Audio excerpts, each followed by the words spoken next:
How do we talk to children about death? How do we talk to children about death when the death has arisen as a result of suicide? These are really difficult questions in parenting, but also in mental health. How do we get the tone right? What questions are okay to answer? What questions are okay to ask? How do we phrase things? How do we create a safe space? I am chatting through all of this and more with Caroline Roodhouse in today's episode. I hope you find this so useful.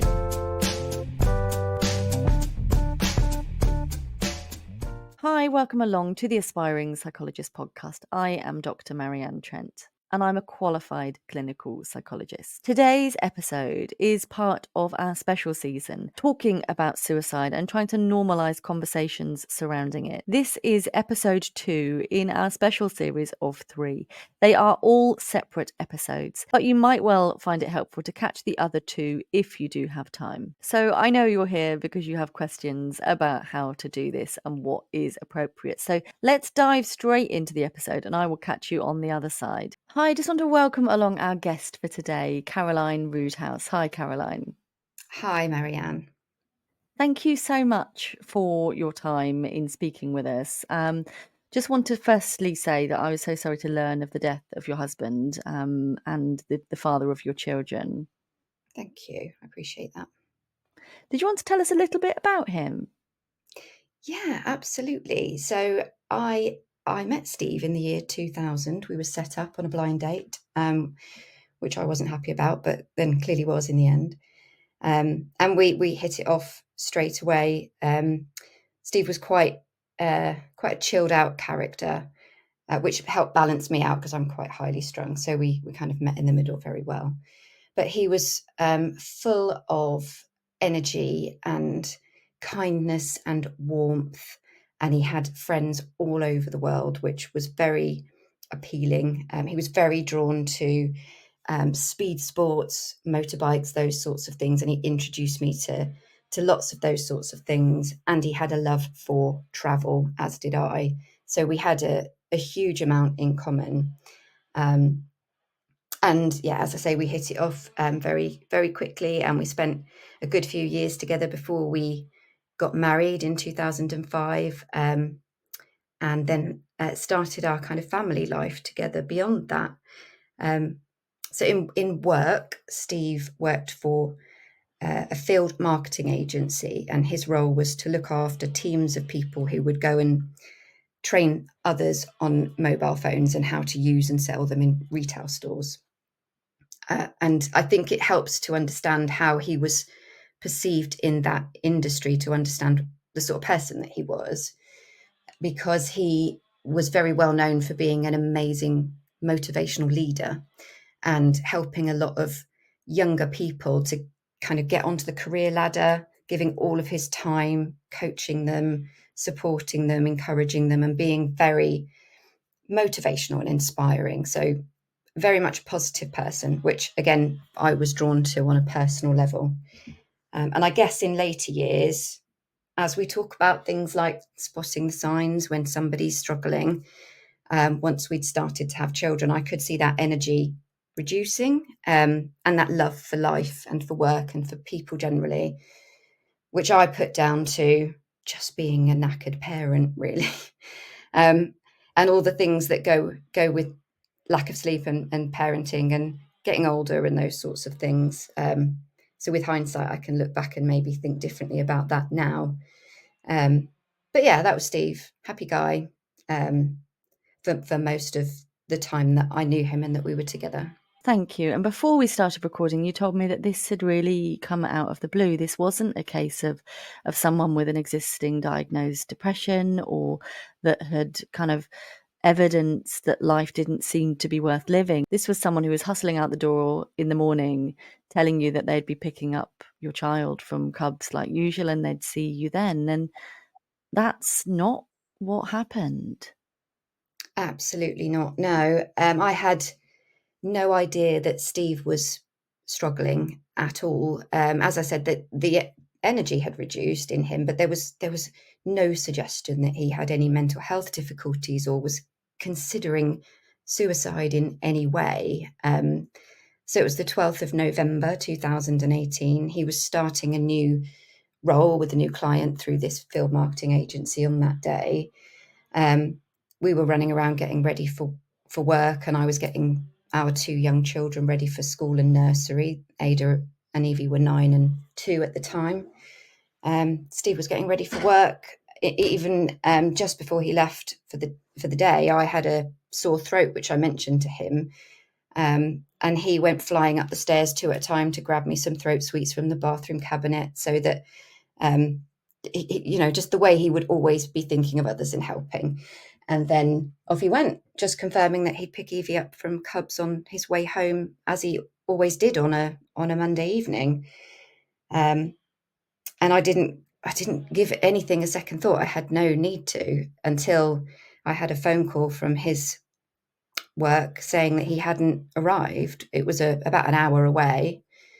So the assumption was that his car had broken down maybe, and he was somewhere by the side of the road with no signal, and that's why he hadn't notified anybody. But as the day went on, and there was no sign of him, in the end I had to contact the police and register him as a missing person, and that's when I went into full panic mode, and that's when the nightmare really began. The police were kind of not treating it as serious in any way, because he had no history of mental health difficulties or no reason to be missing that would suggest he would be coming to any harm. But they came on the Wednesday morning 2 days later, and that's when I heard those 15 words that I'll never forget. And they said to me, "We found him. He's not alive, and it's clear that he's done it to himself." And that's when everything just kind of fell apart, and nothing really made sense ever again after that for me. Yeah, and even, the phrasing of that doesn't sound hugely compassionate in terms of thinking about Steve as a person and a human, and you as the wife and mother of his children. That's Yeah, absolutely. I had my daughter with me at the time. She was 2. I had friends around me because we've been trying to work out how on earth we were going to try and find him. My mum was there, so she broke down and struggled to take on board that news as well. There wasn't a huge amount of compassion in many of the interactions that I had, including things like the inquest, for example, where they read out a huge amount of detail about the state of Steve's body when he was found in the back of his car, which I had no idea was coming. I was given no warning. And there's a lot of parts of this story and different parts of the processes that come after a suicide, notifying utilities, and the kind of cold computer says no responses that you get from people despite the circumstances. So yeah, there have been a huge amount of moments that have been difficult and could have been made easier. But equally, I've experienced unbelievable compassion from people and from communities and groups of people that I wouldn't necessarily have expected to receive that from. And that's where my focus has had to be in the long run. Yeah, absolutely. I'm just so sorry that that's how you received the news, probably at your front door, like no real warning or preparation. That's a lot. And, that's a lot for you as a grown woman. I'm a mother to 2 children myself, and I know just how different developmentally a 2-year-old and 9-year-old are, but how much they need their parents in so many different ways. How did you begin to be able to have those conversations? Probably is a separate question because of the different developmental ages. How did you begin to have that conversation with the eldest or the youngest? Absolutely. Yeah, there's a huge difference between the two, and there still is, because they're now 15 and 8, and those gaps still exist massively. So it's 2 different journeys I'm constantly trying to manage for them. In those moments directly after I was told by police that Steve had died, Ada, who was, as I say, only 2, I vividly recall seeing her sat at her little white wooden table with her colouring, with a police officer sat with her colouring too. And she seemed kind of self-contained. I don't even know if she was aware that there was anything going on. And I didn't have to worry too much about her in that moment. It was Evie, my 9-year-old, that I was desperately concerned about. And things were happening around me that I just wasn't in control of. Somebody from safeguarding from her school turned up. She was at school at the time. And my best friend, Emma, contacted the charity Winston's Wish, which was a suggestion from the safeguarding person from school. And they gave her a bit of a script for me to be able to talk to Evie. I had no idea how you deliver news like this, let alone a death, but a death by suicide.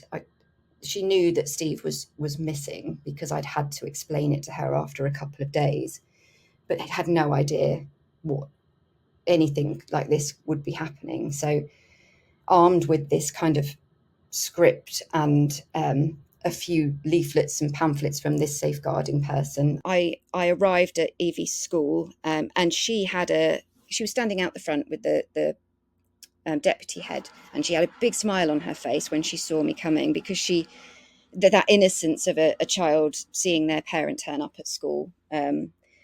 But as we went into the room and she could see my tear-stained face, she knew that it was not going to be good news. And from that moment, I was very clear that I had to be direct and honest, and that's the main advice that Winston's Wish had given me.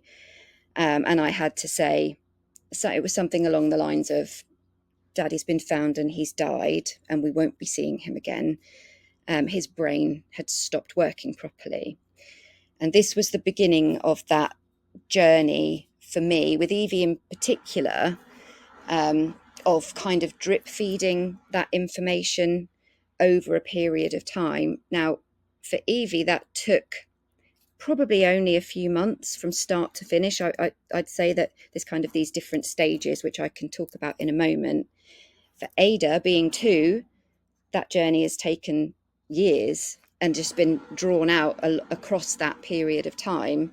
So that first step of saying that Steve had died, and he wouldn't be coming back, was what I had to explain. And then it's kind of talking in terms that they would understand, that it was something that Daddy had done to himself. Evie had a very good understanding of mental health, thanks to conversations at school and learning that they do in PSHE sessions and those sorts of things.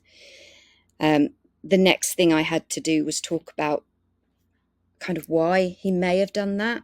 And we talked about mental health issues and people being unhappy and not knowing how to deal with that unhappiness, or how to talk to other people about it. It was very early on that Evie asked me how he'd done it, which was the hardest conversation I've ever had to have with her, harder than telling her that he'd died, because it felt like such a brutal thing to have to explain. Steve had suffocated himself with a plastic bag in his car, and to have to say that to a 9-year-old was horrific. But again, the advice from Winston's Wish was, when they ask, they're ready to know, and it's our responsibility as parents to deliver that news in the most considered and compassionate way, and using language that they would understand. And that's what I was intent on doing, whenever I needed to. So that whole kind of process with Evie, as I say, was done over the course of a few months. I'm still working on that process with Ada. We haven't got to the point yet where I've explained to her what he actually did, because she hasn't shown any need to know that information yet. What she does know is her own understanding of mental health difficulties, and how they can be so great that somebody can choose to take their own life, or see that as the only option, at least. she has said to me, there was one moment where I was walking her to school one morning, and she came out with this really profound statement. And she said it was something along the lines of, men don't cry and they don't grieve, and they really should, because if they don't, and they don't let the emotions out, they can die. And whilst it was a shocking thing to hear on the way to school, when it wasn't the normal conversations that we would have, it did give me a really good insight into how she was understanding the conversations that we'd been having, not just between her and I, but also between Evie and her as well, and the three of us. And it was only actually the other day where she'd been hearing, when she hears the word suicide, it does prompt her to ask questions and start to get curious, as children do. She's 8 years old. And she said to me the other day, "Mummy, I don't want to know today, but at some point soon, will you tell me how Daddy died?" And I said, "Absolutely, of course I will." And then she went off back to her swing or her game that she was playing, and that was it. And I think I'm then left in tears. And as I have been over the course of many years, on that day where she came up to me and said, "For my birthday, could I have my daddy back?" And I don't know what to say. It's overwhelming. And then 10 seconds later, she says, "Actually, no, I want a unicorn." And I'm still crying an hour later because of that initial thing that she's asked for that I can't give her, but she's moved on. And again, over the years, I've learned how both my children have received this information in different ways and then processed it in their own different ways. Evie's much more of a deep thinker. She's a teenager. She has a much greater understanding of that permanence of loss and those sorts of things. So yeah, there's a huge difference between the two of them, but there is this process that I've come back to time and time again of the different stages that are involved. Absolutely. Such powerful words you've shared with us. And I think I would just echo what you've said really about how quickly children can get full up. And they will take away their little nugget that they've got from you. They will go away and digest that, maybe even across a few sleeps, a few days, a few weeks. And then they'll come back to you when you're chopping some cucumber or something, and come back to it again, ready for the next installment. And I think it's what you've demonstrated so nicely is always holding that open space of being willing to go where they need to, but stopping where they are at. So, you could have said, "Sure, I'll tell you now," but that's not what she wanted. She very quickly communicated and clearly communicated, "I might be ready. I'm intrigued, but I want to know that that's within my control, and that you, I guess, can manage that." Because as they get older, they think about our own kind of looking after us, don't they, and making sure that we're okay, and kind of modeling Absolutely. back some of that parenting they've had from us. That's a really important point. Both of them are empaths, so compassionate, so caring about other people, particularly me, and they will often avoid saying something or asking something because they don't want to upset me. And I'm constantly reminding them that grief is sad.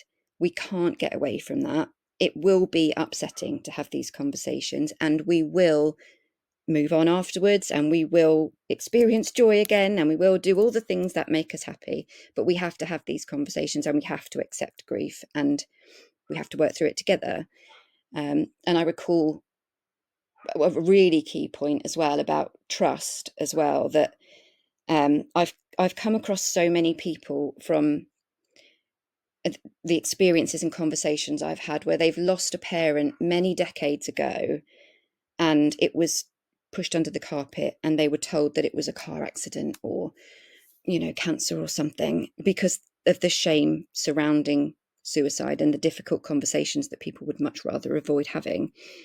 But then sometime later in life, they've discovered the truth, and that's completely shattered the trust that they have with those family members that could have been honest with them at the time. And the idea of that truth, that trust being lost between us, just terrifies me, much more so than having to have honest conversations with them right now that they seem to take on board unbelievably well. And I've had to learn this as a skill. I've had to learn so many different elements of this, and know that I can be honest with them and that they will be okay. And they're growing and thriving and becoming more and more resilient with every conversation that we have and every challenge that they face. So I try to see these as opportunities to learn and grow and get stronger, even though they're really sad. Yeah, and I think with the sadness, so my dad died in 2017 when I think our youngest are very similar ages, so he's just turned 8 in June. Um, so he was 18 months when my dad died, and my eldest was 4 years old. So neither of them actually remember my dad, I don't think. But I've always been clear that if they want to talk to me about him and I cry, it isn't them that's made me cry. It's the fact that I really loved him, I cared about him, and when we love someone, we might get upset, but it's always okay to have those conversations, even if it makes me cry. Does that make sense? Absolutely. And yeah, we're exactly the same. I think they they would avoid at all costs anything that would upset me, but I've had to keep on making that point that, like you've said, it's not you that's upsetting me. It's a sad thing when someone dies, and you'll experience it again and again, unfortunately, as life goes on. Um, so we can't avoid these conversations, or we can't avoid being sad, but that equally means if we did try and avoid them, we'd never talk about that person, and we can't do that either. So there's never going to be an ideal solution. We can't take the pain away and have these conversations. So we have to work through it in the best way that we can. And I think that's where we've reached between the three of us. Yeah, absolutely. And I think one of the differences with suicide, so in the Grief Collective, somebody talks about suicide as being like pouring acid on the wounds of grief because it kind of amplifies everything. And it also takes away the opportunity to do some of the things that I recommend with children. If you have got someone who's very unwell and a death is expected, that actually when they're super young, you sit and watch the Bing Bunny butterfly episode, for example, and that you start to, as you're walking along and you see a dead mouse or a dead pigeon or a dead insect, that you start to stop and take a look and actually think about the processes involved with a death, and Yeah. that it's permanent and that we don't come back, that it's not like the cartoons, we're not magically reappearing. And I think what you lose with a suicide as well is so much of that preparation that you're not mentioning. Perhaps I didn't mention that Grampy was going to die, but I'm making sure that my children have a developmental understanding of death, and I'm not using words like poorly, because then when I say, oh baby, are you feeling poorly, they then begin to think, gosh, I'm going to die. We're Yeah. being, like you said, quite matter of fact with our words, and leaving them space to talk and to be curious. And I think that's so important. But it's then trying to kind of retrofit that in a suicide, which is so extra challenging. Absolutely. I think, like you said at the start there, I've heard suicide described as grief with the volume turned up, and it absolutely is, and the different extra emotions and challenges that it brings. But yeah, you don't have that opportunity to prepare. But I guess that's the same with sudden accidents and those sorts of things as well. And I think perhaps it's a responsibility for us as parents to consider this at some point anyway. I mean, Evie in particular had experienced the loss of several grandparents, so she was conscious of the concept of death and people no longer being around, but nobody as close as her dad. So yeah, it was very much a retrofit, and it's those conversations afterwards that lead more into topics like mental health and self-care and taking care of ourselves so we don't end up in a similar position. I think one of the other complications with suicide is those statistics around people who have lost a loved one to suicide are more susceptible to mental health issues themselves and ultimately taking their own lives, or at least considering it. And so are their children. There's studies to suggest that children who've lost a parent to suicide are 3 times more likely to take their own lives at some point. And these statistics terrify me. So rather than talking about the death quite so much, we talk about the need to take care of ourselves in an age appropriate way. And they do things like this at school as well. But yeah, we're constantly talking about needing to make sure we're being gentle with ourselves and being conscious of our emotions and all of those sorts of things, which I don't think I would have considered had this not happened. And I think if I'm desperately scrabbling around for a silver lining here, it's that fact that both my children are very conscious of the dangers of poor mental health and poor well-being, poor physical well-being, all those sorts of things, and the absolute paramount need to look after ourselves and look after one another. Evie has since become a mental health ambassador at school, and she goes talking to primary schools and assemblies and things as part of this role to younger children on the subject of mental health and how we should be looking after ourselves. And that, I don't think, is something that she would have done had this not happened. So yeah, You there's must be some. so proud of her and what she's creating. I know you shared a little short film with me that she'd been part of making as well, and it was so incredibly powerful. You know, it's shaping these little young lives, but hopefully in a way that feels like it's building them as well. Absolutely, yeah, and that resilience, because the world's a tough place at times, as we know, and unfortunately, it's something they need to know too. But yeah, the animation that Evie was part of creating was sort of came about from some challenges she was having when she first started at senior school when she was 11, and she would hear people kind of laughing and joking about the topic of suicide, saying, you know, I'll kill myself if I've got to sit through another lesson like that. Or kids would use that acronym KYS when they're messaging each other, suggesting they should, you know, kill yourself when they've done done something embarrassing, which is horrendous, and it would be so upsetting for her.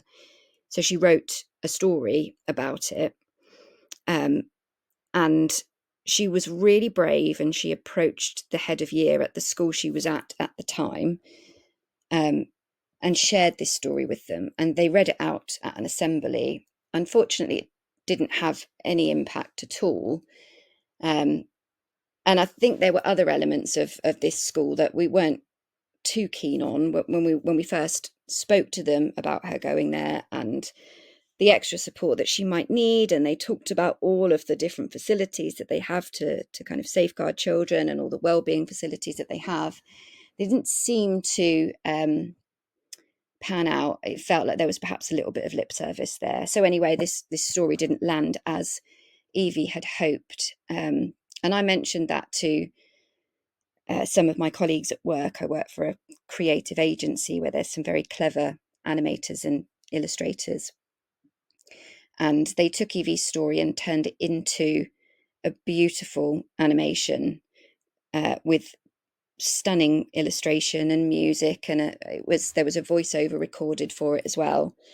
And while that was being done, Evie was finding this school more and more of a challenge for various reasons. And I moved her to a different school where she immediately began to thrive. And this is where she became a mental health ambassador and started just getting stuck into all of these different roles. There's an amazing wellbeing centre where she can go at any point during the day and feel that sense of safety around her with people that she knows and trusts, whether that's teachers or fellow students. And I think from the very top, from the senior leadership at the school, from the head down, they take it seriously. The whole subject of emotional well-being and mental health, it's built into everything that they do, everything that they teach, and it's certainly not there's no lip service there whatsoever.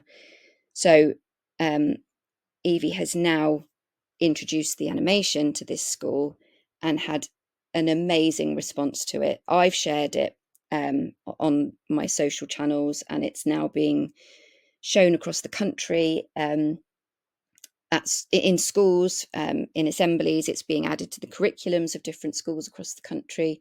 But there's also other settings and environments that are using it. So the NHS have built it into their nursing inductions in certain hospital trusts. Different grief charities are using it. Mental health first aiders are using it in workplaces, and line managers are using it with their training and those sorts of things. And it's all around this kind of sensitivity of language on the subject of suicide, whether that's for a child or for an adult. And that I am ridiculously proud of, with Evie being the instigator of this and the one that made all that happen.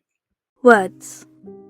They can tumble out, as quiet as a whisper, or as loud as a shout. Words. They can be mean, hurtful comments or messages on a screen. Words. They can make us cry, especially when a loved one has died through suicide. Here's a letter full of words, written by a girl whose dad is now a Blackbird. There was a time when I had two parents. I was young and I was confident that was the way life would be for us. But one day I got pulled out of class and saw my mum walking towards the school with my godmother. I was confused when I saw my mum's tear-stained face. She told me that my dad hadn't shown up for work, and before anyone realized he was missing, he had died by suicide. This was the biggest shock of our lives. He had seemed pretty happy with life, and had never mentioned feeling depressed, so it took months for me to even accept what had happened. It took many more after that for me to stop feeling guilty. Every time I listened to the songs he liked to sing along to. I've missed out on summer holidays at the beach with him. I've missed out on having him in the audience at school shows. We've all missed out. So has Dad. I'm telling you this because I've heard jokes about suicide and depression at school, and this has really hurt me. Take it from me, suicide isn't funny. It's not something to laugh and joke about. You may not know it, but your words can really upset people who have been affected by suicide. It's tough, you know, to hear people laughing about something that completely turned my world upside down. My dad died a few years ago now, but the memories of what happened are still a huge part of my daily life. Words matter, so think before you speak. Please, make kindness a promise that you keep.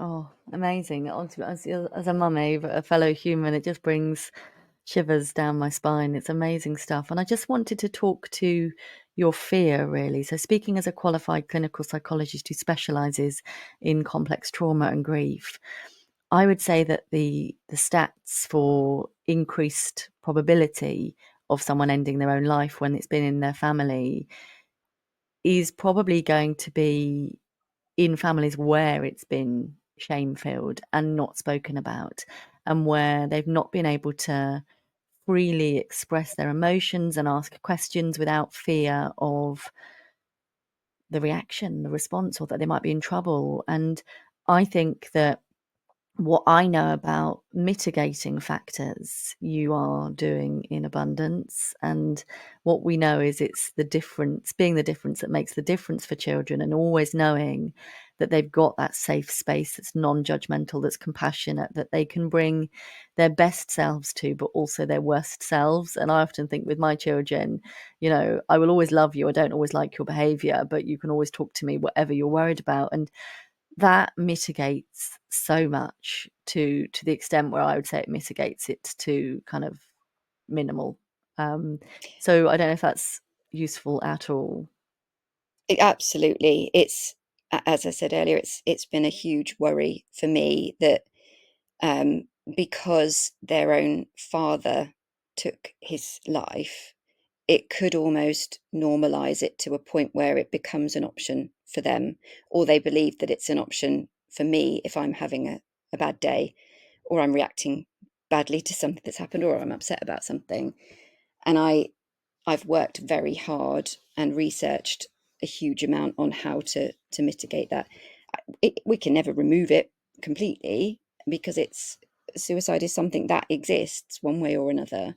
But I'm almost hopeful that through the experience we've had, we can go the other way, and we can learn that suicide, yes, it might be an option, but there are a huge number of other things that we can look into doing that we are much more conscious and aware of as a family now, that we otherwise wouldn't have been, wouldn't have known about. So yeah, I'm Absolutely. And hopeful that it's always okay to ask for help. Always. yes, absolutely. And I think that there's a lot of people around. Well, I wouldn't say there's a lot of people around me. There's a few people around me that reinforce that message. My best friend, for example, who is the girl's godmother, checks in with them regularly, and she'll do it in a way that works for them. So she'll send them a WhatsApp, or see that they've been on Instagram recently, or Evie has at least, and send something funny to her, or something that relates to a conversation we might have had. So we're kind of learning to operate on their level as well, and have these conversations that they can relate to, without turning into like embarrassing parent mode and trying to use language that just wouldn't work. Yeah. So yeah, it's a constant journey that I'm on, and I'm lucky to have support from a few good people with too. Yeah. I'm so pleased to hear that you're well supported. Talking about language, could you tell us about how the concept of Daddy Blackbird came around? I can. I'm glad you asked about that, because it's a very special thing to me. So I'm not particularly religious. I don't believe in reincarnation, but I'm open-minded about the whole concept. And shortly after Steve died, there was a little boy Blackbird that would always be in the back garden. And I'd started to notice that he would kind of hop right up to the back door, which was unusual. But I was too busy thinking about other things to think much of that.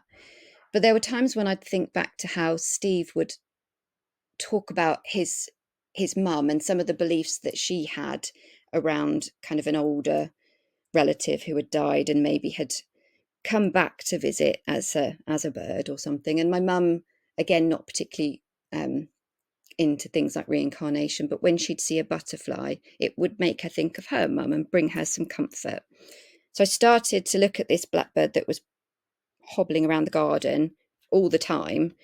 And for some reason, I started referring to him as Daddy Blackbird, and I'd call the girls over and say, look, Daddy Blackbird's come to visit. It almost felt like something nice to just say in amongst all the horror and sorrow. And they'd get quite excited to see him. And there were times when I'd be a bit pissed off when he turned up, because I was busy washing up and doing all the millions of jobs that Steve would have been doing had he been there. And instead, that's potentially him hopping around and flying around free as a bird. But no, over time, I sort of developed this odd relationship where I'd be happy to see him in the back garden, and I'd feel a sense of comfort when I did, and I was able to bring him into conversation with the girls as well. And then there were long periods of time where we wouldn't see him, but he always seems to come back. I'm not sure if it's the same blackbird, but it doesn't really bother me either way. It's more around what it symbolizes. And on Steve's first birthday after he died, we went to a garden centre and we bought a China blackbird to put in the garden to fill those gaps when the real Daddy Blackbird isn't around. Meanwhile, I'd been kind of starting to write about my experiences just to get it out of my head and onto a piece of paper, because writing is a passion for me. And I realised when I looked at what I'd written, it was almost like a series of chapters. And then I realised that a series of chapters actually sort of represents a book. And all of a sudden, when people were saying to me, you should write a book about everything you've been through, I thought, oh, I think I have, or at least I've started to. So I continued with that, and there seemed to be only one title that I could give this book, and it was Daddy Blackbird. And it's in 3 sections. It talks about the history of how we first got together and some of the amazing adventures that we had together, as well as some of the challenges that we faced together. It talks about the horror, obviously, when Steve died and all the things that came after that.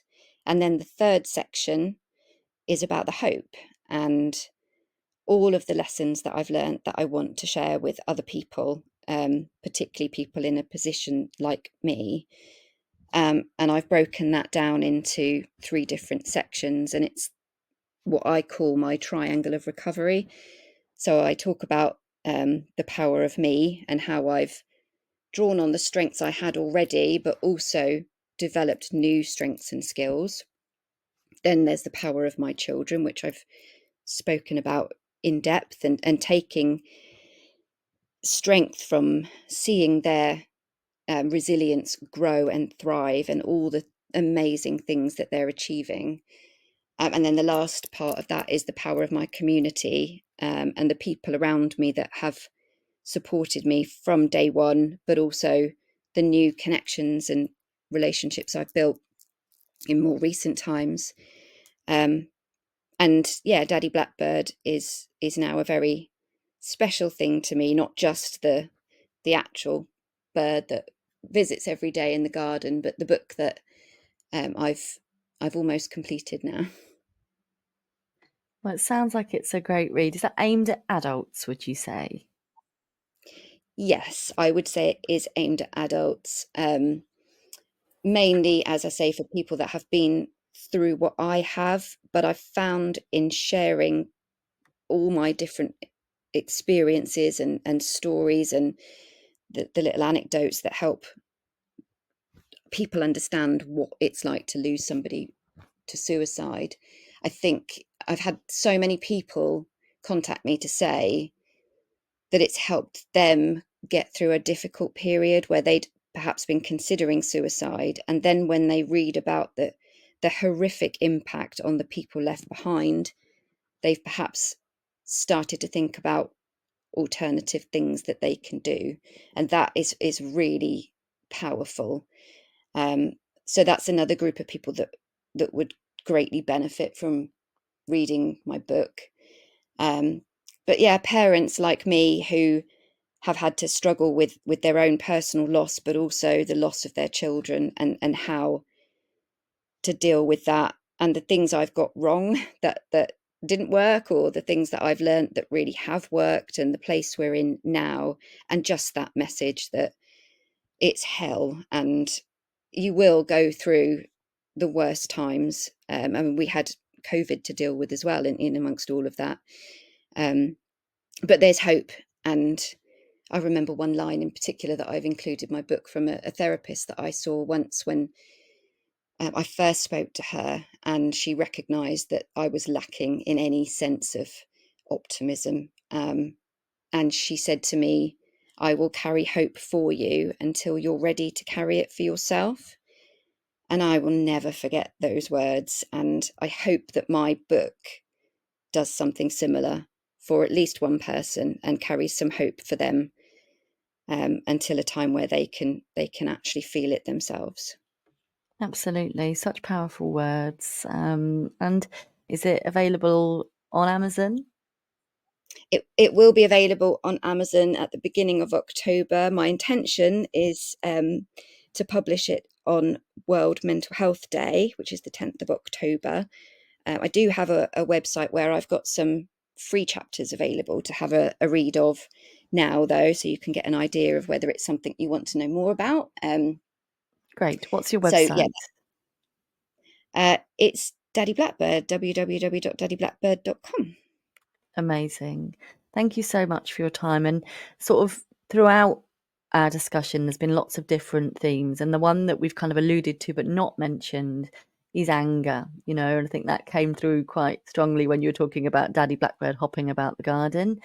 And anger is such a normal part of the grief process. But I think with suicide, it can really feel amplified as well. And then you can feel kind of very conflicted for feeling anger towards somebody that's died. But anger is a very important human emotion, and it's understandable that we would be feeling that. Absolutely. Anger is something that I've felt from day one, particularly when I see how sad my children are, and when I'm struggling in the middle of the night with a poorly child on my own, or there are moments where Steve should be there and isn't, and I'm angry because he didn't share with me his issues and challenges that led him to where he was. I'm angry for this sense of abandonment that I feel for me and for my children. There's so many reasons why I'm angry, and the anger has led me to some very dark places over time, and some very unhealthy habits as well, which have not worked well for me. And again, I've come out the other side of those, and hopefully others can learn from those too. But yeah, anger is still a part of my life, much less so than it was before. My children don't seem to come across angry in any way, and I'm very grateful for that. So I try to keep my anger away from them as much as possible. I'll let them see it occasionally because I think it's right that they do, and I don't want to kind of hide things and lie about things, but there's certain elements of my anger that they don't need to see. And there's a funny moment where I'd written a lot about my anger. There's a lot in my book about my anger and how that's changed over time. But I wrote about how when I first saw this blackbird, and I could see how it was free and it was kind of liberated from any kind of restrictions in life, and that's maybe how I saw Steve now. And I think there was a moment where the house was a mess and I was knackered and I was fed up and the girls were having a bad day, and I saw the blackbird turn up, and I had some really dark thoughts about what I wanted to do to this blackbird, and I wrote that in my book. And when it was being edited by my proofreader, he said, "Whoa, you can't say that." So he helped me filter that down to more appropriate language around how I felt about the blackbird. But yeah, it has softened over time. I've learned more about how I need to understand the place Steve was in. I've learned more about suicide and how it changes the way people feel, and how mental health can impact people in such different ways, which I didn't know anything about before. So yeah, anger has been massive. And I actually shared the manuscript with somebody just like me who'd lost a husband to suicide when she had two young children not that long ago. And she read my manuscript and gave me some amazing feedback on it recently. And the biggest point, other than things like, she said, I can share it with my mum and she can now understand where I'm coming from. But the biggest point was that she was nodding all the way through it when I talked about the anger, and she'd never felt that she could show that anger or talk about it, because there's so much sympathy for the person that's died, and what a sad place they must have been in to get to that point, that it feels inappropriate almost to talk about how you're angry with them. And we don't want to blame them and we don't want to bring about shame, but anger still exists because of the circumstances that we find ourselves in. It really does. And, we think about anger as being a secondary emotion. So something else always comes first. And the fact that you're not seeing that in your girls at the moment, I think, again, reinforces what a great job you're doing at helping them recognize and discuss their primary emotions. So maybe they are feeling abandoned, maybe they are feeling disappointed, maybe they are feeling sad, maybe they're feeling jealous of their peers who still have both parents. And when we're able to properly tap into those primary emotions, there's less need for the secondary emotions. And again, just shows me what a great job you're doing. I think that's really helpful, though, what you've said there, and I think the different emotions that you've listed are really. I mean, there's endless emotions that we can talk about, but it's good to have a broader vocabulary of emotions that you can help children to use, because for me it's been sad and angry a lot of the time, and I need to remind myself that there's a lot on that scale in between, and they need to know that too. And like you say, that kind of maybe resentment towards friends who've got the most amazing dad and they don't have that, and moments in the future when Steve isn't there to walk them down the aisle when they're getting married. And those are moments where anger might appear, or any of those other emotions. And we're not out of the woods now, and we never will be.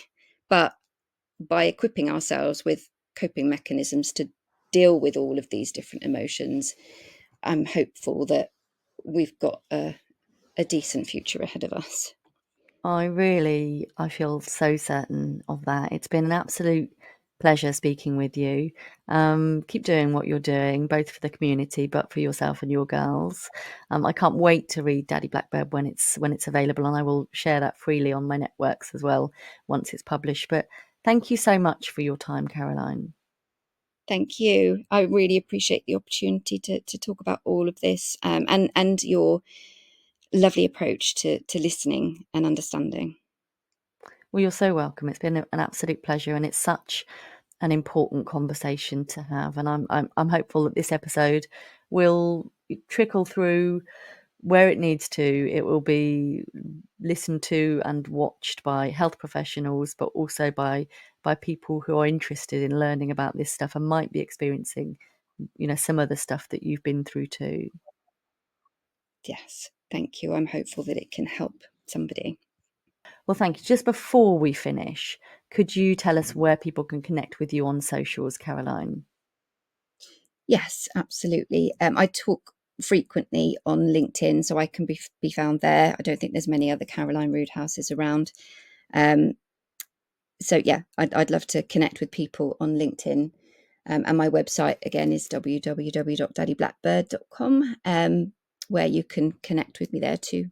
Thank you. Oh, what an incredibly powerful episode. What a real privilege it was to speak to Caroline. Please, if the conversations we had today and the book, which is going to be published very soon, does resonate with you, do go and follow her on LinkedIn. If you have enjoyed this episode, please do rate and review on Apple Podcasts. Please do subscribe on YouTube and follow the show on Spotify. Please also, when thinking about grief, do bear in mind one of my books, The Grief Collective, which gets lovely feedback on Amazon. And if you have read that already, I would be so grateful if you consider rating and reviewing that on Amazon and or Goodreads. If you're an aspiring psychologist or mental health professional, please do check out the Aspiring Psychologist Collective book and the Clinical Psychologist Collective book. And if you're looking for qualified mental health therapy, please do consider Talking Heads, your guide to finding a qualified therapist in the UK. If it's your time and you're ready for the next step in your psychology journey,